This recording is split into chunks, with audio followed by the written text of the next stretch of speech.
ভাগ্য, কত সুন্দর শব্দ এই ভাগ্য। কিন্তু যতটা সুন্দর ঠিক ততটাই রহস্যময় এই শব্দ। কখন কি হবে কেউ জানে না। লোকে বলে যে ভাগ্যে যা লেখা আছে তার চেয়ে বেশি কিছুই পাওয়া যায় না, তার চেয়ে কমও কিছুই পাওয়া যায় না। নিয়তির যা রচনা তা কখনো মোছা যায় না। কিন্তু কেউ এইটা বোঝে না যে নিয়তি আপনার কর্মের দ্বারা বদলায়। যদি আপনি শুভ চিন্তা করেন, শুভ কর্ম করেন, তাহলে নিয়তি আপনার সাথে খারাপ কিছু হতেই দেবে না। কখনো আকাশে পাখিদের দেখুন, তারা কখনো ভাগ্যের উপর নির্ভরশীল হয় না। যতই ঝড় আসুক, যতই তীব্র হাওয়া দিক, ঘুরতে থাকে, একটা জিনিস জড়ো করে নিজের সৌভাগ্য, নিজের বাসা নিজেই তৈরি করে। নিজের সন্তানের জন্ম দেয়, তাকে লালন পালন করে, নিজেই তাকে উড়তে শেখায়, কখনোই ভাগ্যের উপরে নির্ভরশীল হয় না সে। এই বিষয়টা আমাদেরও শিখতে হবে। তাই মনে রাখবেন, আপনার ভাগ্য নিয়তির লিখন নয়। আপনার ভাগ্য তাই যেটা আপনি দিনের পর দিন আপনি নিজেই লেখেন। কিছু নিজে পরিশ্রম করে, কিছু নিজের ভাবনার জোরে। রাধা রাধা। মানুষের স্বভাব হলো যে সে সবসময় নিজে বলতে চায়, কারুর কথা শুনতে চায় না। কিন্তু তার এই স্বভাব তাকে এক বিশাল বড় জ্ঞানের থেকে দূরে সরিয়ে রাখে, সামনের মানুষের ব্যক্তিত্বের জ্ঞানের থেকে দূরে। তাই যদি আপনি কাউকে চিনতে চান, কাউকে বুঝতে চান, তাকে থামাবেন না, শুধু বলতে দিন। কারণ একজন ব্যক্তির ব্যক্তিত্ব লুকিয়ে থাকে তার কথার মধ্যে, আর তার আসল পরিচয় লুকিয়ে থাকে তার শব্দের পেছনে। বলতে দিন, আস্তে আস্তে আপনি সব বুঝতে পারবেন। এটাই তফাৎ হলো একজন সাধারণ মানব আর একজন মহামানবের মধ্যে। এক যে কাউকে বলতে দেয় না, আর এক যে সবার কথা শুনে। তাহলে সিদ্ধান্ত আপনার, আপনি কি সাধারণ হতে চান না অসাধারণ? কারণ এই ভবিষ্যৎ আপনার। রাধা রাধা। ভাগ্য আর কর্ম, এই দুই এমন শব্দ যাকে ঘিরে সমগ্র সংসার। কেউ বলে আমার ভাগ্যে এটা ছিল না, যা পেলে আমার জীবন অন্যরকম হতো। কেউ বলে আমার গত জন্মের কর্ম নিশ্চয়ই এমন ছিল, যে কারণে এই জন্মে এরকম ভাগ্য পেয়েছি আমি। এসব বাদ দিন আর একবার শান্ত চিত্তে ভাবুন। আপনি বুঝতে পারবেন যে ভাগ্য আর কর্ম এই দুই এই জন্মের। তফাৎ শুধুমাত্র এটাই যে যদি ভাগ্যের কথা বলা হয়, তাহলে আপনি এই ভাগ্যের থেকে যত বেশি আশা করবেন তত বেশি নিরাশ হবেন আপনি। কারণ এই আশা আপনাকে কর্ম করা থেকে আটকায়। যদি কথা বলা হয় কর্মের, তাহলে নিজের কর্মের প্রতি যত বিশ্বাস রাখবেন তত বেশি সফলতা আপনার কাছে আসবে। তাই একটা কথা মনে রাখবেন, ভাগ্য আপনার কর্ম নির্ধারণ করে না, কিন্তু আপনার কর্ম আপনার ভাগ্যকে অবশ্যই নির্ধারণ করে। রাধা রাধা। এই সংসারে আলোর উৎস কি? সূর্য। এই সংসারে মিষ্টি জলের উৎস কি? নদী। এই সংসারে উচ্চতার প্রতীক কি হয়? হিমালয় পর্বত। আমরাও জীবনে এরকমই হতে চাই, সূর্যের মতো তেজস্বী হতে চাই, নদীর মতো পূজনীয় হতে চাই, হিমালয় পর্বতের মতো উচ্চতা লাভ করতে চাই। সব ঠিক আছে, কিন্তু তার জন্য আমরা কাজ কি করি? যদি এরকম আমরা হতে চাই, তাহলে সবার আগে সূর্যের মতো নিজেকে উজ্জ্বল করুন। সূর্যের সব থেকে বেশি আলো নিজের অন্তরে থাকে। নদীর মতো নিজের পথ নিজেই তৈরি করুন। পাথরের সাথে ধাক্কা খাওয়ার পরেও থেমে না যাওয়া শিখুন। হিমালয় পর্বতের মতো উচ্চতা লাভ করতে হলে সেটার মতো অটল থাকতে শিখুন। একটা কথা অবশ্যই মনে রাখবেন, নিজেকে জ্বালাবেন তবেই সংসারকে আলোকিত করতে পারবেন। রাধা রাধা। প্রতীক্ষা, প্রয়াস, এই দুই জীবনের অভিন্ন অঙ্গ। দেখতে গেলে আমরা জীবনে কারোর না কারোর প্রতীক্ষা অবশ্যই করি। সে কোনো ব্যক্তি হোক বা সময় হোক বা কোনো ভাবনা, সবকিছুই হতে পারে। আর দেখতে গেলে সব সময় কেউ না কেউ কিছু প্রয়াসও করে চলেছে। যেমন সাফল্য আসার প্রতীক্ষা, বিফলতা যাতে না আসে তার জন্য প্রয়াস, সুখ আসার প্রতীক্ষা, দুঃখ যাতে না আসে তার জন্য প্রয়াস। এবার প্রতীক্ষা আর প্রয়াসের মধ্যে এক ঘনিষ্ঠ সম্পর্ক রয়েছে, আর তা হলো যিনি প্রতীক্ষা করেন তিনি ঠিক তাই পান যা একজন প্রয়াস করা ব্যক্তি পেছনে ফেলে আসেন। তাই প্রতীক্ষা নয়, প্রয়াস করুন। এই প্রয়াসের মধ্যেই সুখের চাবিকাঠি রয়েছে। রাধা রাধা। মানুষ কর্ম করেন। আমি বারংবার বলি যে ফলের আশা করবেন না। তাও মানুষ কোথাও না কোথাও নিজের কর্মের বদলে কোনো না কোনো ফলের আশা অবশ্যই রাখেন। কখনো তিনি সফল হন, কখনো অসফল। সেই জন্যই আমি বলি যে ফলের আশা কখনো রাখবেন না, কারণ সাফল্য বা অসফলতা মনের মধ্যে রাখলে কখনো কোনো লাভ হয় না। যদি সাফল্য মনের মধ্যে রাখেন তাহলে অহংকার জন্ম নেবে। যদি অসফলতা মনের মধ্যে রাখেন তাহলে এক হীনমন্যতায় আপনি ভুগবেন, যা দিয়ে কোনো শুভকর্ম হবে না। সেই জন্য শুধুই কর্ম করে যান, কর্মেই মগ্ন থাকুন। আর আসুন আমার সাথে ভালোবেসে বলুন, রাধা রাধা। বন্ধু আর শত্রু প্রত্যেকের জীবনের একটা বড় অংশ এর উপরে নির্ভরশীল হয়ে থাকে।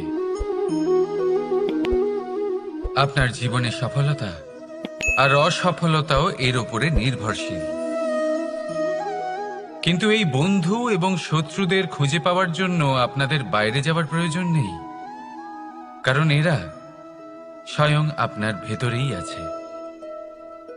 আপনি যদি বিনম্র থাকেন, যদি আপনি নিরন্তর প্রয়াস করতে পারেন, তাহলে আপনার কোনো বন্ধুর প্রয়োজন নেই।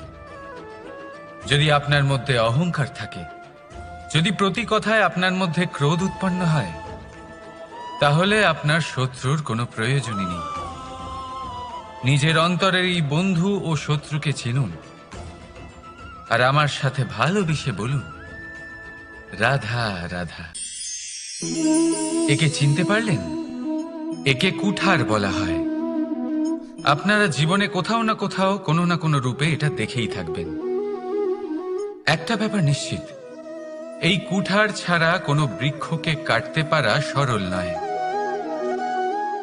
এবার আপনি কখনো এটা ভেবেছেন, এই কুঠার এর এই অংশ, এর মুখটাই যদি না থাকে তাহলে কি হবে? এ শুধুমাত্র কোনো বৃক্ষই নয়, তার কোনো ডালও কাটতে সক্ষম হবে না। এবারে ভাবুন, এই শুকনো কাঠের হাতল এ আমরা কোত্থেকে পেলাম? কোনো এক বৃক্ষ থেকেই। সেই ডাল যাকে কেটে ফেলা হয়েছিল এক বৃক্ষকে কাটার জন্য, এই ডালই শস্ত্ররূপে প্রস্তুত। আমাদের জীবনে আমাদের প্রিয়জন, আমাদের আপনজন যখন সময় কখনো কখনো তাদের সঙ্গ না দেয়, যদি তারা দৈন্য দশায় থাকেন, তাহলে তাদের সঙ্গ কখনো ছাড়বেন না। ওনাদের প্রয়োজন শুধুমাত্র মনোবল। তা তাদের দিন, তাদের সাহায্য করা আপনার কর্তব্য। হয়তো তাদের সাথে থেকে আপনার কোনো লাভ হবে না, কিন্তু তাদের দূরে থাকাতে আপনার ক্ষতি অবশ্যই হতে পারে। সর্বদা সাহায্য করুন, সঠিক সময় আসলে তা আপনার সহায়ক অবশ্যই হবে। রাধা রাধা। আমাদের মধ্যে বেশিরভাগ মানুষেরই এই অভিযোগ থাকে যে মানুষ তখনই আমাদের স্মরণ করেন যখন সেই সময় আসে যখন আমাদেরকে প্রয়োজন হয়, যখন কোনো কাজ থাকে, যখনই এই সময় পেরিয়ে যায়, তাদের কার্যসিদ্ধি হয়ে যায়, তারা আমাদের থেকে দূরে চলে যান, ভুলে যান আমাদের। এবার এই বিষয়ে ভেবে খারাপ অবশ্যই লাগে। এই পরিস্থিতিকেই অন্য এক দৃষ্টিভঙ্গি দিয়ে দেখার চেষ্টা করুন। মনে রাখবেন, মানুষ প্রদীপের সন্ধান তখনই করেন যখন তার জীবনে অন্ধকার থাকে। আপনি প্রসন্ন হয়ে উঠুন, কারণ আপনার কাছে সেই সুযোগ আছে যে কারোর জীবনে প্রকাশের কিরণ আনতে পারছেন, কাউকে সঠিক পথ দেখাতে পারছেন, কারোর সহযোগিতা করতে পারছেন, এই পুণ্য অর্জন করতে পারছেন। কারোর থেকে কোনো আশা রাখার দরকার নেই। যার আপনাকে যতটা প্রয়োজন তাকে ততটাই সাহায্য করুন, ততটাই সবাইকে প্রেম বিতরণ করুন। আর এই প্রেমের ভাব নিয়েই আমার সাথে বলুন, রাধা রাধা। এটা সেই নৌকার প্রতিরূপ যা আমাদের নদী পার করায়। এবার বিষয়টা একটু ভেবে দেখুন। সেই বিশাল নৌকা যা আমাদের নদী পার করায়, সেটার নির্মাণ নদীতে নয়, ডাঙায় হয়। আর যদি আমরা এটাকে নদী অবধি পৌঁছতে চাই, তাহলে আমাদের দরকার পড়ে কোনো গরুর গাড়ির অথবা ঘোড়ার গাড়ির। তার সাহায্যে একে বহন করা হয়। এবার পথে যদি কোনো জলধারা আসে, কোনো নদী আসে, আর সেটাকে পার করতে হয়, তাহলে তখন সেই নৌকার ওপরে গাড়ি রাখা হয়, তারপর তাকে পার করা হয়। অর্থাৎ এই যাত্রা দুজনের সংযোগ ছাড়া সম্পূর্ণ হতেই পারবে না। সেই জন্যই এই প্রবাদ আছে, কখনো নৌকা তো কখনো গাড়ি। আমাদের সম্পর্কের মধ্যে অতি আবশ্যক, আমাদের সম্পর্কের মধ্যে অত্যন্ত গুরুত্বপূর্ণ হল সংযোগ। সবসময় একসাথে চলা, সংযোগ স্থাপন করা। সবসময় সুখী থাকবেন। রাধা রাধা। পুস্তক, পুস্তক থেকে আমরা কি না শিখতে পারি। জ্ঞান হোক, বিজ্ঞান হোক, ইতিহাস হোক, সব শিখতে পারি। কথায় আছে, একটা ভালো পুস্তক, একটা ভালো গ্রন্থ পাওয়া তা 100 ভালো বন্ধু পাওয়ার সমান। কিন্তু যদি একটা ভালো বন্ধু পাওয়া যায়, তাহলে তা গোটা গ্রন্থাগারের সমতুল্য। সে আপনাকে কর্মের বিষয়ে জ্ঞান দেয়, সাফল্যের রসায়ন শিক্ষা দেয়। সে আপনাকে ইতিহাসে অমর করে রাখবে। শুধু তাই নয়, সে আপনাকে শুধু পথই দেখাবে না, সেই পথে আপনার সাথে সঙ্গী হয়ে চলবে সে। সেই জন্য জীবনে যদি কোনো ভালো বন্ধুকে পাশে পান, তাহলে তাকে আপন করে রাখবেন, তাকে সামলে রাখবেন। জীবন সহজ হয়ে যাবে। রাধা রাধা। বর্ষা ঋতু শুরু হলেই পাখিদের মধ্যে চাঞ্চল্য বেড়ে যায়। আর সেটা হবে নাই বা কেন? বাসা ভেঙে যায়, বৃক্ষ ভেঙে পড়ে। প্রত্যেক পাখি তার থাকার জন্য একটা নতুন জায়গার, একটা ছায়ার, একটা ছাদের খোঁজে থাকে। শুধু একটা পাখি এসব কিছুই করে না। না তো তার এসব সমস্যা নিয়ে কোনো চিন্তা থাকে, না কোনো দরকার পড়ে। আর সেই পাখি হলো বাজ। সেই সব সমস্ত ছোটখাটো সমস্যার থেকে অনেক দূরে ওপরে উড়ে বেড়ায়, মেঘের থেকেও অনেক উঁচুতে। তাই এই সব ছোটখাটো সমস্যা যা আপনার জীবনে এসে থাকে, এই সব নিজের চারপাশকে ঘিরতে দেবেন না। নিজের চিন্তা ভাবনাকে অনেক উঁচুতে রাখুন। আপনার সমস্ত সমস্যা নিজে থেকেই নিচে চলে আসবে। রাধা রাধা। কোনো ব্যক্তির ব্যক্তিত্ব কিভাবে তৈরি হয়? আপনার কি মনে হয় যে ব্যক্তি জন্ম থেকে তার স্বভাব নিয়ে জন্মায়? নাকি আপনার মনে হয় যে এই প্রকৃতি ব্যক্তির জন্য তার নিয়তি রচনা করে? না, এরকম একেবারেই হয় না। আমি আপনাকে বোঝাচ্ছি। যখনই বৃষ্টি পড়ে, কোনো বিন্দুর দিকে দেখবেন। এবার এই বিন্দু যেখানে পড়ছে তার উপরে নির্ভর করছে তারপর কি হবে। যদি এই বিন্দু পড়ে কোনো ক্ষেতের ওপরে, তাহলে কোনো নতুন ফসলের জন্ম দেবে। যদি সে গরম কড়াইতে পড়ে, তাহলে বাষ্পীত হবে। যদি সে কোনো সাপের মুখের ভেতরে পড়ে, তাহলে বিষ তৈরি হবে। ঝিনুকের ভেতরে পড়লে মুক্তো তৈরি হবে। যদি কোনো পাতার ওপরে পড়ে তাহলে শিশির তৈরি হবে। একই বিন্দু, কিন্তু তার সঙ্গত তার ভবিষ্যৎ এবং ব্যক্তিত্ব নির্ধারণ করবে। এবার এটা তো শুধুমাত্র এক বিন্দু, তার কাজ হলো শুধুমাত্র পড়া। কোথায় সেটা সেও নির্ধারণ করতে পারে না। কিন্তু আপনি হলেন মানুষ। আপনি বাছাই করতে পারবেন যে আপনার সঙ্গী কারা হবে, কাদের সাথে আপনি মেলামেশা করে বড় হবেন। তাই তা ভালোভাবে করুন, কারণ এই নির্বাচন আপনার হাতে, কারণ এই জীবন আপনার, ভবিষ্যৎ আপনার। এবার আপনি মহান হতে চান কি না তার নির্ণয় আপনাকেই করতে হবে। আসুন আমার সাথে ভালোবেসে বলুন, রাধা রাধা। সূর্যের তাপ এতটাই প্রখর হয়, তা সমস্ত বনস্পতিকে শুষ্ক করে দেয়। পুকুর হোক, নদী হোক, সরোবর হোক, সমস্ত শুষ্ক হয়ে যায়। কিন্তু আপনি কখনো শুনেছেন সূর্যের তাপে সমুদ্র শুকিয়ে গেছে? এমন কখনোই হয় না। আর এর পেছনেই লুকিয়ে রয়েছে এক অমূল্য জীবনের শিক্ষা। সমুদ্রের মতো নিজেকে ধৈর্যশীল করে তুললে, নিজেকে সংযমী করে তুললে, সূর্যের তাপ আপনার কোনো ক্ষতি করতে পারবে না।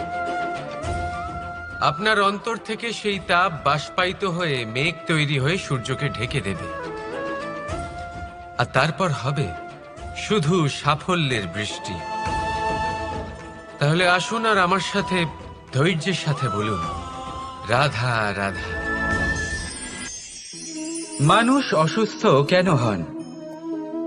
শারীরিক দুর্বলতার কারণে? না, মানুষ অসুস্থ হন তার মানসিকতার কারণে, তার বিবেকের কারণে, তার কর্মের কারণে, তার ক্রোধের কারণে। আর যখন কেউ সুস্থ হন, ঠিক হয়ে যান, তার মানে এটা নয় যে শুধু ওষুধের জন্য তিনি সুস্থ হয়েছেন। না, এটা কারোর তার প্রতি প্রেমের প্রভাব, বিশ্বাসের প্রভাব, সম্বলের প্রভাব। শুধুমাত্র ওষুধ দিয়ে কিছুই হয় না। যদি মনে প্রেম থাকে, বিবেক থাকে, বিশ্বাস থাকে, সম্বল থাকে, তবেই সেই ওষুধ কাজ করতে পারে। তাই মনে রাখবেন, এই জীবন হলো অত্যন্ত ছোট। মনে প্রেম ভাব রাখুন, মিত্রতা করুন, শত্রুতা নয়। ভালোবাসুন, বিদ্বেষ নয়। আর এই ভালোবাসার সাথেই বলুন, রাধা রাধা। মানুষ জীবনে সব সময় চিন্তা করে, ভাবতে থাকে যে তার জীবনে কতই না সমস্যা। তারপরে নিজের আশেপাশে দেখে আর ভাবে যে সবাই কত প্রসন্ন, শুধু আমার জীবনেই সমস্যা আছে। কিন্তু বিষয়টা তা নয়। শুধু প্রত্যেক ব্যক্তিরই নয়, প্রত্যেক প্রাণীরও জীবনে সমস্যা আছে। এবার মানুষ একটা পাখিকে দেখে এটাই ভাবে যে এদের জীবন কতটা সহজ। কোনো দেশেরই সীমারেখা এদের ওপর লাগু হয় না। কোথায় থাকবে সেই নিয়েও কোনো ভাবনা নেই। কত শান্তির জীবন এদের। তারপর সে একটা পিঁপড়েকে দেখে আর এটা ভাবে, কি অসাধারণ, এদের তো সারা জীবনই মাটির উপরেই অতিবাহিত হয়, খাবারটাও মাটিতেই পেয়ে যায়। কি শান্তির জীবন এদের। কিন্তু যখন কোনো ঝড় আসে, তখন সবার আগে সেই পাখির বাসাটাই ঝড়ে ভেঙে যায়। এই পাখি যে শাখাতেই গিয়ে বসে পড়ুক, তাদের উপর সবসময় সংকট থাকে যে ওপর থেকে কোনো বড় পাখি এসে তাদের উপর প্রহার না করে, তারা নিজেদের প্রাণ না হারায়। আর যদি কথা বলি পিঁপড়েকে নিয়ে, এদের উপর সবসময় সংকট থাকে যে কোনোভাবে বাতাস বা জল এদের ভাসিয়ে না নিয়ে যায়, কোনো প্রাণী ওকে পা দিয়ে পিষে না দেয়, এই পিঁপড়ে পিষ্ট হয়ে না মারা যায়। দেখুন, সমস্যা প্রত্যেকের জীবনে রয়েছে, আর এই সমস্যা আসতেই থাকবে। এর অর্থ এটা নয় যে এই সমস্যার সম্মুখীন হওয়া যায় না, এর সমাধানও সম্ভব নয়। প্রত্যেক সমস্যার সমাধান অবশ্যই আছে, শুধু শান্ত মনে সেটা খুঁজে বের করতে হবে। তাহলে সেটাই করুন, প্রত্যেক সমস্যার সমাধান করতে থাকুন। যত সমাধান করবেন, জীবন আনন্দময় হয়ে উঠবে। যদি সমাধান না করেন, তাহলে আজীবন দুঃখই পেতে থাকবেন। আসুন আমার সাথে ভালোবেসে বলুন, রাধা রাধা। কর্ম, ধর্ম আর কর্তব্য, এই তিনটি একে অপরের সাথে জড়িত, আর অনেক সময় এই তিনটি পালন করতে করতে আমাদের সেই ব্যক্তির সামনে গিয়ে দাঁড়াতে হয়, তার বিরুদ্ধেই যেতে হয় যাকে আমরা সব থেকে বেশি ভালোবাসি। কিন্তু সেইখানে এই যুদ্ধ কোনো ব্যক্তিগত যুদ্ধ থাকে না। এ হলো কর্ম, ধর্ম আর কর্তব্যের যুদ্ধ। এটা সরল নয়, অত্যন্ত কঠিন হয় তার সম্মুখীন হওয়া যাকে আমরা সব থেকে বেশি সম্মান করি। কিন্তু আমাদের তো আমাদের ধর্মের পথে চলতেই হবে, কারণ আমরা কর্মবদ্ধ, কর্তব্যবদ্ধ, আর এটাই করা উচিত। শুধু এটুকু মনে রাখবেন, যদি আপনার উদ্দেশ্য শুভ হয়, আপনার ভাবনা শুভ হয়, আপনি যদি কর্ম, ধর্ম আর কর্তব্যের পথে অগ্রসর হন, তাহলে এই প্রক্রিয়াতে যদি আপনাকে আপনার আরাধ্যেরও সামনে দাঁড়াতে হয়, তাহলেও আপনার কোনো ক্ষতি হবে না। তাহলে আসুন আর আমার সাথে ভালোবেসে বলুন, রাধা রাধা। সাথী। সাথী এই শব্দটির ব্যাখ্যা কে কিভাবে করে? মিত্র, সখা, বন্ধু। কিন্তু অর্থ একটাই, তিনি যিনি আপনার সঙ্গী হন আর তিনি যার সাথী আপনি হন। এবার সব থেকে বড় প্রশ্ন হলো এটাই যে তিনি কে হতে পারেন যাকে আপনি আপনার সাথী বলে মেনে নিতে পারেন, নিজের সখা, নিজের মিত্র, নিজের বন্ধু মেনে নিতে পারেন। আপনার সাথী হলেন তিনি যিনি দুঃখের সময় আপনার পাশে থাকবেন, আপনার হাত ধরে থাকবেন। আপনার সাথী হলেন তিনি যার হাত আপনি নিজের সুখের দিনে ধরে থাকবেন। সেই সাথীরই হাত ধরুন যিনি দুঃখে সবসময় আপনাকে সাহায্য করার জন্য তৎপর হয়ে থাকেন, আপনার পাশে থাকেন, আর যাকে সুখের দিনে আপনি আপনার সাথে রাখতে পারেন। আর যখন আপনার সাথে আপনার এই সাথী থাকবে, তখন আপনি এটা বুঝবেন যে যখন জীবনে দুঃখ আসে, তখন এই দুঃখ কমে যায়, সবার মধ্যে ভাগ হয়ে যায়। আর যদি তখন সুখ আসে, তাহলে সেটা সবার উপস্থিতিতে আরো বেড়ে যায়। এটাই হলো প্রেম, এটাই হলো ভালোবাসা, এটাই হলো সঙ্গ। যেমন সম্পর্ক আমার আর রাধার মাঝে। তাহলে আসুন আর আমার সাথে ভালোবেসে বলুন, রাধা রাধা। মানুষ এক অত্যন্ত বিচিত্র প্রাণী। পরিকল্পনা করে, ষড়যন্ত্র করে, প্রচেষ্টা করে, কাউকে পরাজিত করার চেষ্টাও করে। সাপকে একটা দড়ি মনে করে হাতে চেপে ধরার চেষ্টা করে, কিন্তু একটা কথা বুঝতেই পারে না, সময়ের এই সাপ, এটা হাতে চেপে ধরাই যায় না। আর আপনি যা করবেন তা আবার ফিরে আসবে আপনারই সামনে। দেখুন, এতে কিছুই যায় আসে না যে আপনি কুম্ভকারের পুত্র নাকি কৃষ্ণের পুত্র। যদি আপনি অনুচিত কর্ম করেন, তাহলে আপনার সাথেও অনুচিতই হবে। অশুভ কর্ম করলে আপনার সাথেও অশুভই হবে। কুরু বংশ অত্যন্ত মহান বংশ ছিল। এই কুরু বংশ কি হলো তার সাথে? একটা গোটা বংশ বয়ে গেল, কারণ ওনাদের উদ্দেশ্য অশুভ ছিল। অন্যদিকে 5 জন বনবাসী পাণ্ডব মহাভারত বিজয়ী হলেন, কারণ তাদের উদ্দেশ্য শুভ ছিল। তাই মনে রাখবেন, শুভ অগ্নি প্রজ্বলিত করবেন, শুভ তাপ সঞ্চার হবে। অশুভ অগ্নি প্রজ্বলিত করবেন, নরকেই জ্বলতে হবে। তাহলে আসুন আর আমার সাথে ভালোবেসে বলুন, রাধা রাধা। জীবনে এমন কিছু কাজ রয়েছে যা আপনাকে একাই করতে হয়, আর এমন কিছু কাজ রয়েছে যা আপনাকে একসাথে মিলে করতে হয়, একজোট হয়ে, সঙ্গবদ্ধ হয়ে। এবার সঙ্গবদ্ধ বলতে কি বোঝাতে চাইছি? আমি তাদের কথা বলছি না যারা বাস্তবিকভাবে একে অপরের সাথে কাজ করেন। আমি তাদের কথা বলছি যারা একে অপরের থেকে দূরে থেকেও একে অপরকে বিশ্বাস করেন। আমি আগেও বলেছিলাম, সমস্ত বিশ্বের আশা বিশ্বাসেই বসবাস করে, তাই না? তাই যেখানে সমস্ত বিশ্ব আছে, সমস্ত সংসার আছে, সেইখানেই বিশ্বাস রয়েছে। তাই আপনার আশেপাশে এমন দল সঙ্গবদ্ধ করুন যাদের আপনার উপর বিশ্বাস আছে আর যাদেরকে আপনি বিশ্বাস করতে পারেন। তাহলে আসুন আর আমার সাথে ভালোবেসে বলুন, রাধা রাধা। আমরা যে মানুষকে চাই, যাকে আমরা ভালোবাসি, তাকে একটা উপহার অবশ্যই দিতে চাই। এমন এক উপহার যা ওনার ভালো লাগবে, যা শ্রেষ্ঠ হবে, অতি প্রিয় হবে, বহুমূল্য হবে, বা বলতে পারেন মূল্যবান হবে। তাই আমরা কি করি? আমরা বাজারে যাই, তার জন্য স্বর্ণ, আভূষণ, হিরে, মুক্ত এইসব নিয়ে আসি। কিন্তু এটাই কি সর্বশ্রেষ্ঠ উপহার?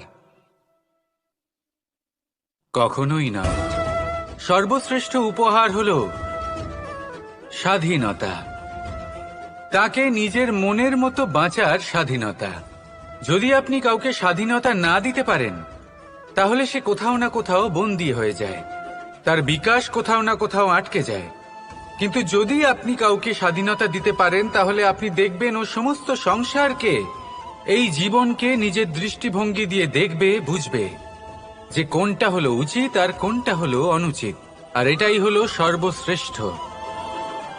আর এবার যদি কাউকে স্বাধীনতার মাধ্যমে এত বড় একটা শক্তি দিতে পারেন, তাহলে আপনি আমাকে বলুন, এর থেকে বড় উপহার আর কি হতে পারে? আসুন আর আমার সাথে ভালোবেসে বলুন, রাধা রাধা। পিতা আর পুত্রের সম্পর্ক অত্যন্ত মধুর হয়ে থাকে। পিতা স্বপ্ন দেখেন, তাকে পূর্ণ করার সকল সম্ভাব্য চেষ্টা করেন, কিন্তু তাও অনেক সময় ওনার স্বপ্ন অপূর্ণ থেকে যায়। তখন পিতা ভাবেন যে স্বপ্ন উনি পূর্ণ করতে পারেননি, ওনার সন্তান তা অবশ্যই পূরণ করবে। যে স্থানে উনি কখনো পৌঁছতে পারেননি, সেই স্থানে ওনার পুত্র অবশ্যই পৌঁছবে। পিতা নিজের সন্তানের ভবিষ্যৎ নিয়ে সেই স্বপ্ন দেখেন, আর যখন সেই সন্তান সামনে এগোতে থাকে, তখন তার দুঃখ হয় না, বরং গর্ব হয়। ওনার ভালো লাগে এটা দেখে যে ওনার সন্তান অনেক উন্নতি করছে। কিন্তু যখন সন্তান নিজের অভিভাবকের শক্তি দেখে, তার যশ দেখে হিংসা করতে থাকে, সমস্যা সেইখানেই শুরু হয়। সেই জন্য সকল সন্তানকে এটা মনে রাখতে হবে, দেখুন, পুত্র হবার সুবাদে, এক সন্তান হবার সুবাদে, এটা হলো আপনার অধিকার যে আপনি আপনার পিতার থেকে বেশি উন্নতি করবেন। আপনার পিতাও এটাই চান, কিন্তু সুস্থভাবে এটা করুন। একটা রেখা টেনে নিন, যাতে আপনি তাতে এগোতে পারেন, আর আপনার পিতার তাতে গর্ববোধ হয়, আর সেই বিষয়ে দুঃখ না হয় যে আমার সন্তান আমাকেই ছোট করার চেষ্টা করছে। ইতিহাস সাক্ষী রয়েছে, যে মানুষ অন্য কাউকে ছোট করার চেষ্টা করেছেন, সেই মানুষই ছোট হয়ে গেছেন। আর আমার মনে হয় না আপনি এটা চান, কারণ কোনো একদিন আপনিও কারোর পিতা হবেন। আসুন আমার সাথে ভালোবেসে বলুন, রাধা রাধা। প্রেম এই সংসারে এসেছিল এই সংসারকে প্রেমের শিক্ষা দেওয়ার জন্য, এই জীবনের সুখের অনুভূতি আসলে কি তা শেখানোর জন্য। কিন্তু যদি সত্যি কথা বলি, তো আমি নিজেই প্রতিদিন প্রেমের নতুন নতুন স্বরূপ দেখতে পাই, প্রেমের একটা নতুন অনুভূতি প্রত্যেক নতুন দিনে। আর তার কারণ হলো এই প্রেম অনন্ত, এ হলো দৈব। প্রেম হলো এই সংসারের সব থেকে বড় ঢাল এবং সব থেকে বড় অস্ত্র। এই প্রেম ছাড়া না কোনো ন্যায় হয়, আর না কোনো শাস্ত্র, না জীবন আছে, আর না অন্ত। এবার যদি এই প্রেম মনের মধ্যে বাস করতে শুরু করে, তাহলে কখনো কোনো সমস্যাই হবে না, আর যদি হয়েও থাকে, তাহলে তা স্থায়ী হবে না। এই প্রেম কি না করতে পারে? এই প্রেম সমস্ত সমস্যা মিটিয়ে ফেলতে পারে, আপনার মনের মধ্যে অহংকারকেও বিনাশ করে দিতে পারে, আপনাকে সাক্ষাৎ ঈশ্বরের সাথে দেখা করাতে পারে। তাই প্রেমের দ্বারা প্রয়াস করতে থাকুন, এই সংসারের প্রত্যেক মানুষকে, প্রত্যেক বস্তুকে, প্রত্যেক জীব জন্তুকে ভালোবাসবেন। আর এই প্রেমের দ্বারাই বলুন, রাধা রাধা। কর্ম এবং ফল। মানুষের স্বভাব হলো এটাই যে তিনি নিজের প্রত্যেক পরিশ্রমের প্রতিফল প্রার্থনা করেন। বেশিরভাগ সময় এই ফলাফলের চিন্তা করতে করতে, কল্পনা করতে করতে উনি কর্ম করতে থাকেন যে আমি এই কাজটা করলে এই ফল পাবো। সেই সব কল্পনা করতে থাকেন যা না তার হাতে আছে, না আছে অধিকার আর না আছে নিয়ন্ত্রণ। উনি শুধু নিজের কর্ম করতে পারেন। উনি কি ফল পাবেন তা তার হাতে কখনোই নেই। তাই আপনিও শুধুমাত্র কর্ম করতে থাকুন, ফলের চিন্তা করবেন না। মনে রাখবেন, শিকড় এবং শাখা যেভাবে একে অপরের সাথে জড়িয়ে, সেইভাবেই একে অপরের সাথে জড়িয়ে কর্ম এবং ফল। যেরকম কর্ম আপনি করবেন সেরকম ফল আপনি অবশ্যই পাবেন। তাই এই ফলের আশায় কর্মের সময় কখনোই নষ্ট করবেন না, কারণ যে ব্যক্তি সময় নষ্ট করেন, সময় সেই ব্যক্তিকে অবশ্যই নষ্ট করে দেয়। কর্ম করুন নিঃস্বার্থভাবে, ফলের চিন্তা করবেন না, আর আমার সাথে ভালোবেসে বলুন রাধা রাধা। কর্ম এবং ফল দেখতে গেলে এই সমস্ত ব্রহ্মাণ্ড এই দুইয়ের মাঝেই স্থির হয়ে আছে। মানুষজন কর্ম করেন ভালো ফল লাভের আশায়, আর ভালো ফল লাভের আশায় উনি এটাই ভুলে যান যে উনি যে কর্ম করছেন তা কি করছেন। আমি বলেছিলাম কর্ম করুন ফলের চিন্তা না করে, কিন্তু কি কর্ম করছেন সেই বিষয়ে ভাবাটাও অত্যন্ত আবশ্যক। নয়তো অনেক সময় আমরা এমন কর্ম করে ফেলি যা না চাইতেও বিষে পরিণত হয়, যা হয়েছে দুঃশাসনের সাথে, দুর্যোধনের সাথে, গুরু দ্রোণের সাথে। একজনের মানসিকতা উচিত ছিল না, একজনের বিবেক উচিত ছিল না, আরেকজন যে পক্ষ নির্বাচন করেছিলেন সেই পক্ষ উচিত ছিল না। আর যা কিছু ওনাদের সাথে হলো, আপনার আমার আমাদের সকলের সাথে তা হতে পারে। আমি বলেছিলাম কর্ম করুন, ফলের চিন্তা করবেন না, কিন্তু এই কর্মের বিষয়ে বিচার করে দেখাটাও ততটাই আবশ্যক। দেখুন, কর্ম করার উচিত প্রক্রিয়া ফলের চিন্তা না করা, কিন্তু যদি আপনার কর্ম শুভ হয় তাহলে তার ফলও নিয়তি আপনাকেই দেবে। সর্বদা কর্ম করার সময় এটা ভাবুন যে আপনার এই কর্ম এই সংসারকে, এই সমাজকে, আপনার পরিবারকে, আপনার আশেপাশের মানুষজনকে কোন দিশায় নিয়ে যাবে। যদি এটা সবার জন্য মঙ্গলময় হয় তাহলে কর্ম করতে থাকুন। আর হ্যাঁ, নিশ্চিত রূপে ফলের চিন্তা করবেন না। আসুন আমার সাথে ভালোবেসে বলুন রাধা রাধা। বটবৃক্ষের বীজ সর্ষের দানার থেকেও ছোট হয়, কিন্তু যখন তা নিজের রূপ ধারণ করে তখন তা বিশাল বৃক্ষের আকার ধারণ করে, যা সহস্র বছর ধরে বেঁচে থাকে, ছায়া প্রদান করে, পাখিদের আশ্রয় প্রদান করে, আর দেয় পথচারীদের বিশ্রাম করার স্থান। কেন? কারণ সেই ছোট বীজ তা মাটির ভেতরে গিয়ে নিজের খোলস ত্যাগ করে। অন্ধকারে থাকে সে, যতই আলো আসুক না কেন, যতই বর্ষা আসুক না কেন, সব সহ্য করে। আর তারপরে একটা চারা গাছ অঙ্কুরিত হয়, তারপর ধীর গতিতে একটা বিশাল বৃক্ষতে পরিণত হয়। দেখুন, জীবনে কঠিন সময় আসে, এই জন্য নয় যে আপনি হার মেনে নেবেন, এই জন্য আসে যাতে আপনি ভবিষ্যৎ নির্মাণের জন্য নিজেকে তৈরি করতে পারেন। যদি কঠিন সময়ে আপনি ওই বীজের মতো দৃঢ় হয়ে থাকতে পারেন, তাহলে আপনিও একদিন সেই বিশাল বৃক্ষের মতো নিজের অস্তিত্ব গড়ে তুলতে পারবেন, যা সহস্র বছর পর্যন্ত মনে রাখা হবে। আসুন আমার সাথে ভালোবেসে বলুন রাধা রাধা। এই ব্রহ্মাণ্ড কত বৃহৎ, তাই না? যার সম্মুখে এই পৃথিবীকেও একটা বিন্দুর মতো মনে হয়। আর এই পৃথিবীতে আমরা কে হই, আমাদের আকার কিরকম, আমাদের অস্তিত্বই বা কি? যখন আমরা এভাবে ভাবি তখন মনে হয় আমরা কিছুই নই। তা আমরা যখন কিছুই নই, তাহলে আমরা এত চিন্তা করি কেন? কি ভেবে ভয় পাই? কাকেই বা এত ভয় পাই? কে আমাদের মারতে পারে আর কেই বা আমাদের জন্ম দেবে? আত্মার আসলে না কখনো জন্ম হয় আর না কখনো মৃত্যু। আত্মা শুধুই শরীর বদল করে। আপনি, আমি, আমরা সকলে এই শরীর নয়, আমরা হলাম আত্মা, যা হলো পরম আত্মার পরম অঙ্গ। সেই জন্য মনে রাখবেন, বাইরের কোথাও দেখবেন না, নিজের অন্তরের গভীরে গিয়ে দেখুন, আত্মাকে উপলব্ধি করতে শিখুন।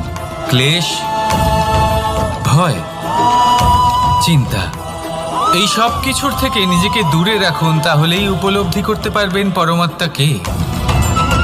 তাহলে আসুন আমার সাথে ভালোবেসে বলুন, রাধা রাধা।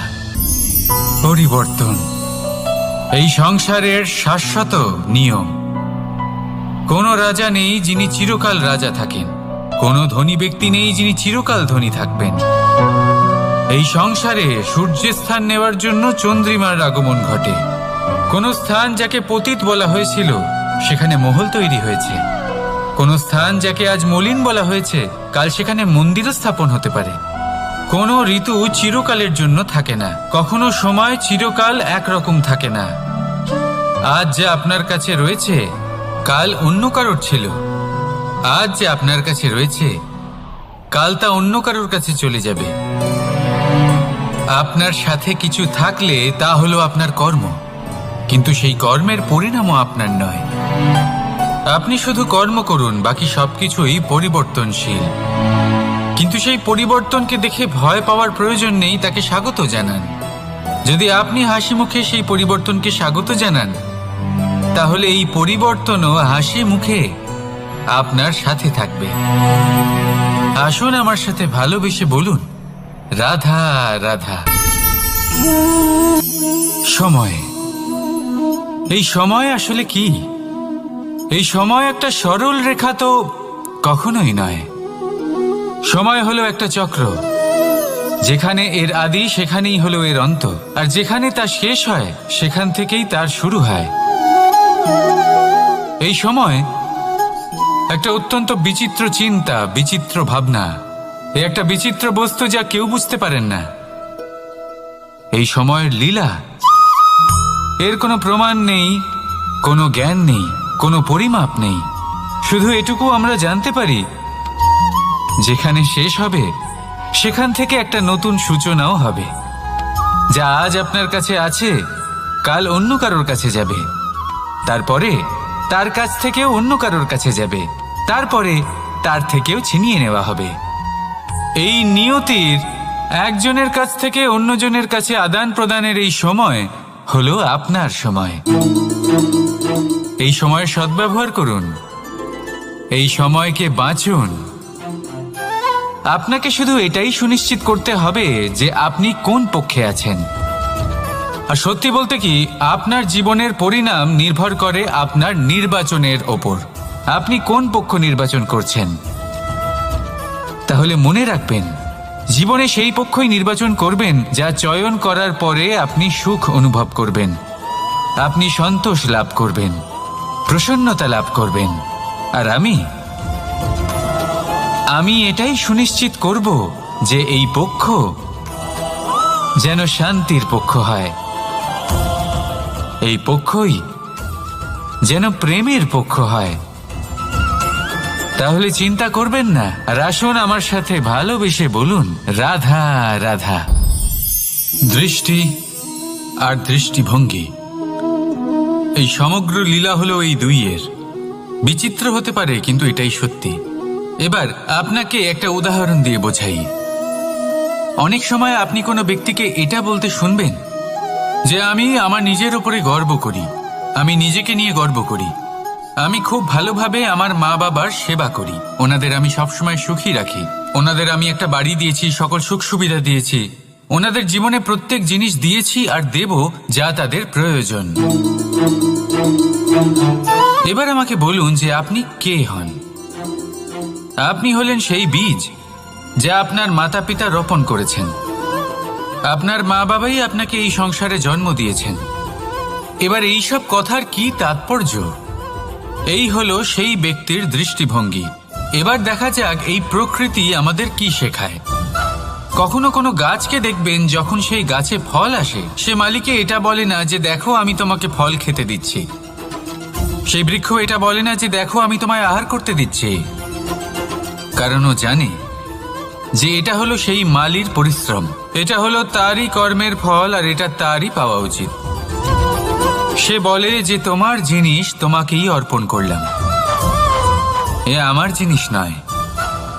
ও জানে সেই মালির গুরুত্ব আসলে কি। এটা হলো তার দৃষ্টিভঙ্গি।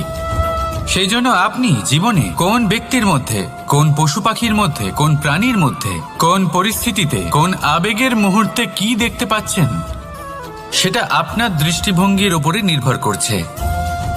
তাই নিজের মনে ধনাত্মক ভাব জাগ্রত করুন, শুভ চিন্তা নিয়ে আসুন।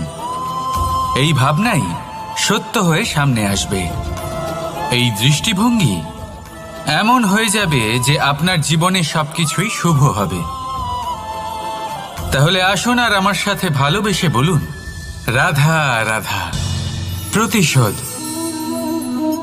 অথবা কাউকে দুঃখ দেওয়ার ভাবনা, যদি এটা আপনার মনে থাকে তাহলে আপনি নিজের মনেই যন্ত্রণার একটা বিশাল বৃক্ষ রোপণ করছেন, এটা মনে রাখবেন। কারণ কাউকে দুঃখ দেবার এই ভাবনা, এটা হলো সেই বীজ যা আপনার মনেই পতিত হবে, আপনার মনেই অঙ্কুরিত হবে, আর আপনার মনেই একটা বিশাল বৃক্ষরূপে বেড়ে উঠবে। জীবন আপনার, কর্ম আপনার, কাউকে দুঃখ দেবার ভাবনা আপনার ছিল, এই বৃক্ষ হলো আপনার, তাই এর ফলও আপনিই পাবেন, যা গ্রহণও আপনাকেই করতে হবে। মনে রাখবেন, যে মানুষ এটা ভাবে যে আমি ওকে দুঃখ দেব, ওকে কষ্ট দিতে চাই আমি, সেই মানুষই দুঃখ আর কষ্ট পেয়ে থাকে। যদি সেই জায়গায় আপনি এটা ভাবেন যে আমি কাউকে সুখী করে তুলতে চাই, কাউকে সুখ প্রদান করতে চাই, তাহলে তারও বীজ আপনার মনেই রোপণ হবে, বৃক্ষে পরিণত হবে, যার ফলও আপনিই পাবেন। এখানে বিষয়টা হলো শুধু মানসিকতার চিন্তা, যা সত্য হয়ে আপনার সামনে আসে। তাহলে এই মানসিকতা শুভ করুন, সবার জন্য মঙ্গল কামনা করুন। অন্যের মনে আপনার জন্য ভালো চিন্তা থাকুক বা না থাকুক, আপনি সবার জন্য শুভ চিন্তা করে কর্ম করতে থাকুন, তাহলে আপনার সাথেও ভালোই হবে। তাহলে আসুন আর আমার সাথে ভালোবেসে বলুন, রাধা রাধা। সুখ আর অভিজ্ঞতা, এই দুই জীবনে একসাথে কখনোই আসে না। মনে রাখবেন, যেখানে সুখ থাকে সেখানে অভিজ্ঞতা থাকে না, আর যখন এই সুখ আমাদের জীবন থেকে দূরে চলে যায়, তখন আমাদের জীবনে আসে এই অভিজ্ঞতা। পরমাত্মা, প্রকৃতি, নিয়তি এই অভিজ্ঞতাকে আমাদের জীবনে পাঠান, যাতে আমরা একটা অত্যন্ত গুরুত্বপূর্ণ শিক্ষা, একটা জ্ঞান প্রাপ্ত করতে পারি। এই অভিজ্ঞতা আমাদের শেখায় যে অতীতে এমন কি হয়েছিল যা আমাদের করা উচিত হয়নি, আমাদের শেখায় ভবিষ্যতে এমন কি আছে যা আমাদের করা উচিত আর কি করা উচিত নয়।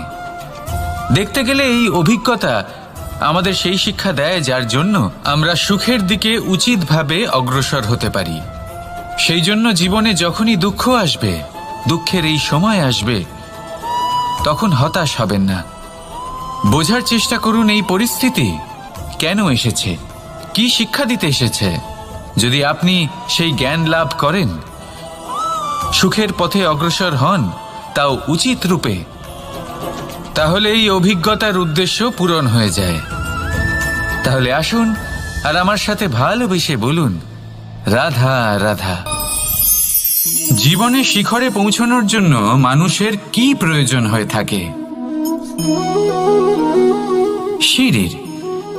কিন্তু তাও প্রত্যেক মানুষ, প্রত্যেক ব্যক্তি শিখরে পৌঁছতে পারেন না। এর কারণ কি? কারণ একটা হতে পারে যে মানুষ কল্পনা করতে থাকেন কিন্তু সিঁড়ি খুঁজে পান না। কিছু মানুষ খুঁজে নেন কিন্তু তা পেয়ে এতটাই প্রসন্ন হয়ে যান যে তারপর আর কোনো কর্মই করেন না। খুব সোজা ব্যাপার। অনেক মানুষ সিঁড়ি খুঁজে পান না, আর যদি পেয়েও যান তাও যতক্ষণ না তাতে চড়ছেন সেই শিখরে পৌঁছবেন কি করে? যতক্ষণ না আপনি পরিশ্রম করছেন, যতক্ষণ না সেই সিঁড়িতে আপনি চড়ছেন, যতক্ষণ না ক্লান্ত হচ্ছেন, আপনার পায়ে হাঁটুতে ব্যথা না হচ্ছে, ততক্ষণ এই শিখরে পৌঁছানোর সৌভাগ্য লাভ করতে পারবেন না। তাহলে কল্পনার সাথে কর্ম করুন, পরিকল্পনার সাথে পরিশ্রম করুন, সব কিছু পাবেন। আসুন আমার সাথে ভালোবেসে বলুন, রাধা রাধা। সমস্যা, কঠিন সময়, সংকট, বিপদ কার জীবনে নেই? প্রত্যেকের জীবনে আছে। কিন্তু আমাকে একটা কথা বলুন, যদি নৌকায় ঢেউকে ভয় পেতে শুরু করে, তাহলে সাগর পার করবে কে? কখনো কোনো ছোট্ট পিঁপড়েকে দেখেছেন, যে আকারে হয়তো ছোট হতে পারে কিন্তু বড় শিক্ষা দিয়ে যায়? কিন্তু আমরা শিখিই না। এবার দেখুন একটা পিঁপড়েকে, যে ভোজনের খোঁজে বাইরে বের হয়, একটা ছোট্ট দানা তুলে নেয়। ছোট দানা তোলে কারণ তার থেকে বেশি সে তুলতেই পারবে না। সে দানা নিয়ে চলতে শুরু করে, কোনো দেওয়ালে উঠে পড়ে, আবার পড়েও যায়। সেই দানা দূরে কোথাও একটা পড়ে যায়, তা আবার খোঁজে, তুলে নেয়, আবার চলতে থাকে।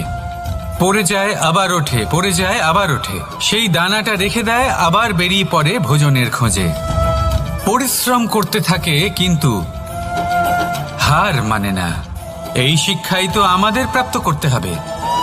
নিরন্তর পরিশ্রম আর নির্ভীক হয়ে কর্ম করে যেতে হবে।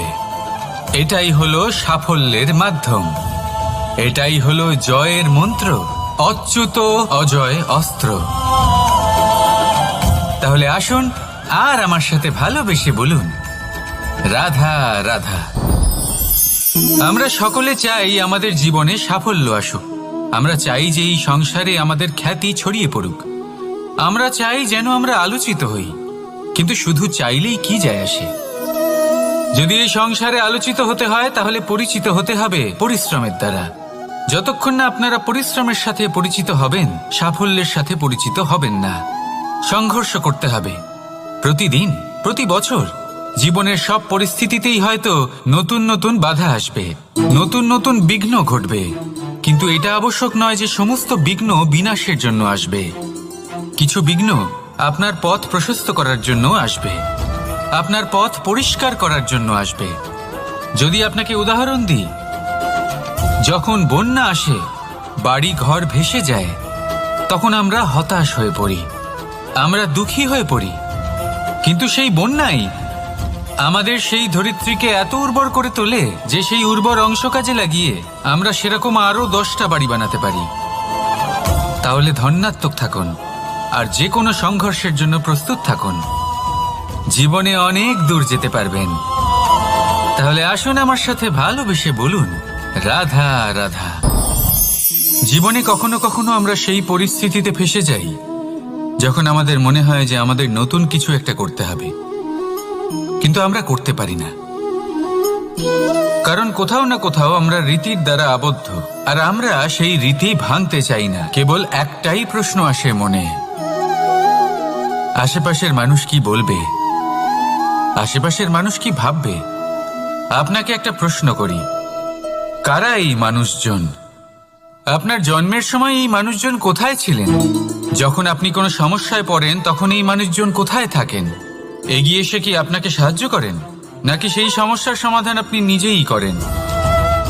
এইসব মানুষজনের চিন্তা ত্যাগ করুন যদি আপনি জীবনে বাঁচতে চান। ভেবে দেখুন জীবনে কি কি শুভ আছে আর কি কি শুভ করতে পারেন। যদি তা স্রোতের বিপরীতে হয় তাহলে সংঘর্ষ করুন, কিন্তু এইসব মানুষজনের কথা ভাববেন না। ভেবে দেখুন জীবনে আপনি কি কি শুভ কাজ করতে পারেন। এটা ভাবুন যে আপনি কখনো এমন কোনো কাজ করে ফেলেননি তো যার জন্য কারো হৃদয় আহত হয়েছে। শুভর দিকে নিজের চিন্তা কেন্দ্রীভূত করুন, আপনার জীবনে সব কিছু শুভই হবে। তাহলে আসুন আমার সাথে ভালোবেসে বলুন, রাধা রাধা। আজকাল আপনি দেখে থাকবেন যে মা বাবা শুধুমাত্র সন্তানকে ভালোবাসেন তা নয়, তাদের মোহেও জড়িয়ে পড়েন।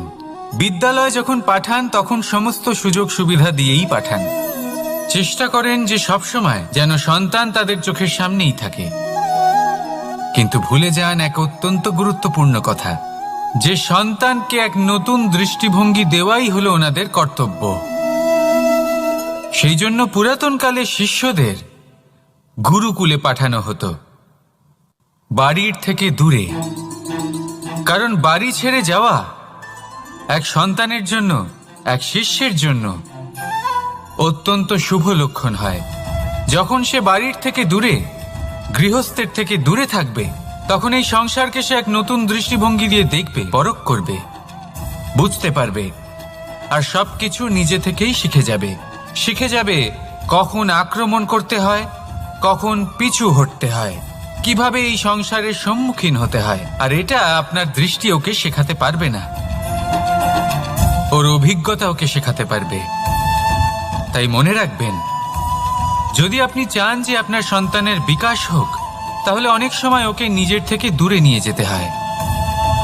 যদি মোহে আবদ্ধ থাকেন তাহলে ওর বিকাশ কখনোই হবে না। তাহলে আসুন আমার সাথে ভালোবেসে বলুন, রাধা রাধা। কখনো কখনো মানুষ মনে করেন যে সে নিজেই সব থেকে বেশি শক্তিশালী। তিনি হলেন জ্ঞানী। দেখুন, এটা ভালো ব্যাপার যে আপনার মধ্যে শক্তি আছে, জ্ঞান আছে, আর এটা শুধু আপনার জন্য নয়, এই সমস্ত সমাজের জন্য, দেশের জন্য, সমগ্র পৃথিবীর জন্য অত্যন্ত আবশ্যক। কিন্তু এই কথাটাও বোঝা অত্যন্ত আবশ্যক যে এই জ্ঞান যেন কখনো অহংকার না হয়ে ওঠে। যখন মানুষের মধ্যে জ্ঞান থাকে তখন সে রাম হয়ে ওঠে। রাম, যিনি সমুদ্রের বুকে সেতু বানিয়েছিলেন, বানর সেনার দ্বারা রাক্ষস রাজকে পরাজিত করেছিলেন, আর চিরকালের জন্য সবার কাছে আদর্শ হয়ে উঠেছিলেন। আর যদি মানুষের মনে অহংকার জন্মায় তাহলে সে রাবণ হয়ে ওঠে।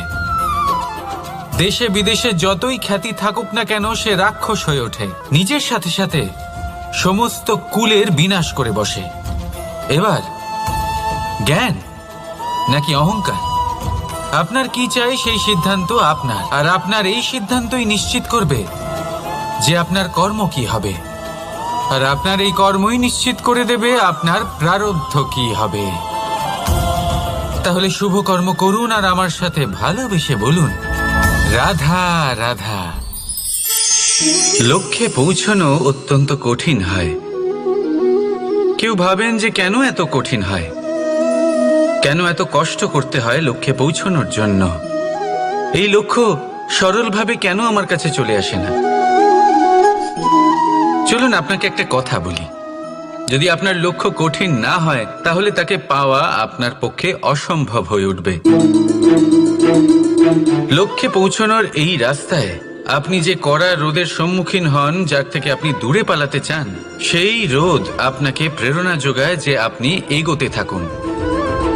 ভাবুন একজন যাত্রী যে কিনা নিজের লক্ষ্যের দিকে যাচ্ছেন, সেই পথে উনি যদি একটু ছায়া পেয়ে যান আর উনি ওখানে বিশ্রাম নেন, তাহলে তার সাথে তার ভাগ্য গভীর নিদ্রায় সেখানে বিলীন হয়ে যায়। তাই পরিশ্রমের কড়া রোদের থেকে কখনো দূরে পালাবেন না। জীবনে শুধু সামনে এগোতে থাকুন দৃঢ়তার সাথে।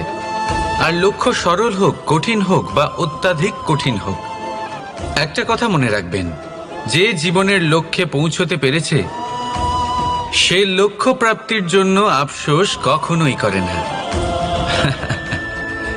রাধা রাধা। যে কোনো বস্তুর বা প্রাণীর আকার, স্থিতি, পরিস্থিতি বা শক্তি দেখে আপনি কি তার ক্ষমতার অনুমান করতে পারবেন? কখনোই না। আসুন আমি আপনাকে উদাহরণ দিই একটা তলোয়ারের। সেই তলোয়ার যার দ্বারা আপনি অনেক বড় বড় যুদ্ধ জেতেন, বড় বড় রাজাদের পরাস্ত করতে পারেন। এবার আপনি যদি এই তলোয়ার কাউকে দেখিয়ে তার থেকে তার বস্ত্র ছিনিয়ে নেন, তাহলে দেখবেন যখন সেই বস্ত্র ছিঁড়ে যায় তখন একটা ছোট্ট সূচি চমৎকার করতে পারে। তখন এই তলোয়ার কোনো কাজে লাগবে না। সেইভাবেই একটা মাছ কখনো বনে গিয়ে শিকার করতে পারে না, আর সেইভাবেই সিংহ জলের রাজা হতে পারে না। প্রত্যেকের নিজের নিজের দুর্বলতা রয়েছে, প্রত্যেকের নিজের নিজের শক্তি রয়েছে। আর এই প্রকৃতি সবাইকে এইভাবেই বানিয়েছে যে প্রত্যেকের মধ্যে কোনো না কোনো বিশেষ গুণ অবশ্যই থাকে। তাই যদি আপনি নিজের মধ্যে বা অন্যদের মধ্যে শুধুই দোষ দেখতে পান, তাহলে একটু ওপর থেকে দেখুন। সবার মধ্যে বিশেষ গুণ খুঁজে দেখতে শুরু করুন। আপনি বুঝবেন আপনি নিজেও কত বিশেষ আর অন্যরাও কত বিশেষ।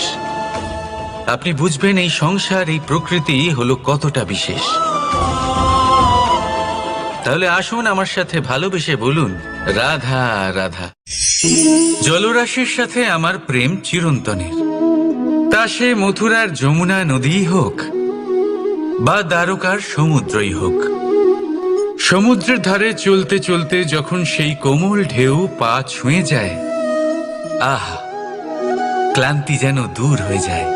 আমাদের মধ্যে একটা শক্তির জন্ম দেয়, মনকে উৎফুল্ল করে তোলে।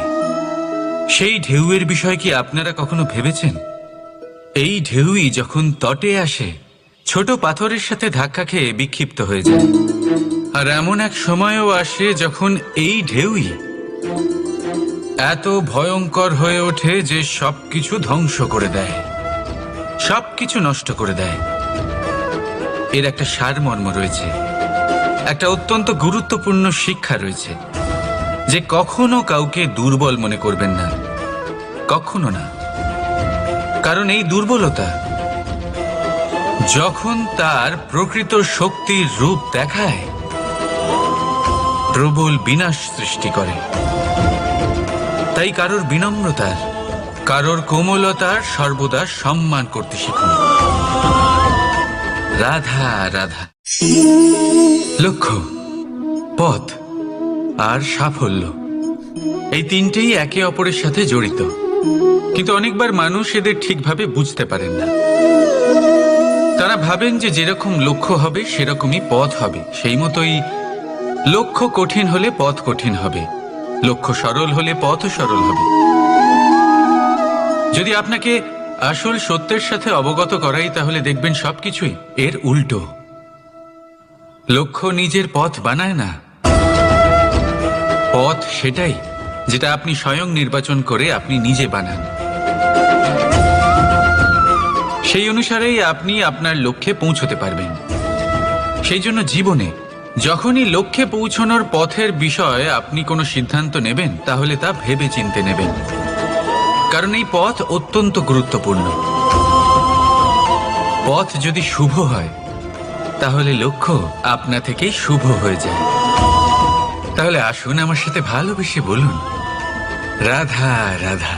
অনেক সময় মানুষ এই কথায় দুঃখ পান যে কেন বারবার তার ক্ষমতার ওপরে সন্দেহ প্রকাশ করা হয়, কেন বারবার তাকে পরীক্ষা দিতে হয়, কেন জিজ্ঞেস করে এটাই কি আমার ভাগ্য যে একাধিকবার আমার ক্ষমতা আমাকে প্রমাণ করতে হবে? মানুষ মনে করে এ হলো দুর্ভাগ্য। আমি মনে করি এ হলো সৌভাগ্য। কিভাবে? সন্দেহ কার উপরে করা হয়? সোনার বিশুদ্ধতাকে নিয়ে, লোহাকে নিয়ে নয়। বিশুদ্ধতার নিরিখে বারবার তাকে পরীক্ষা করা হয়, তামাকে করা হয় না। রত্নকারের আঘাত হীরেকে সহ্য করতে হয়, কোনো কাঁকড়কে নয়। সেই জন্য নিজের ভাবনাকে ধন্যাত্মক করে তুলুন। জীবনে যত পরীক্ষায় আসুক না কেন, হাসি মুখে তার সম্মুখীন হন, তাতে উতলা হবেন না। আর তারপর দেখবেন আপনার অন্তরের এই রত্ন আপনার জীবনকে উজ্জ্বল করে তুলবে। তাহলে আসুন আমার সাথে ভালোবেসে বলুন,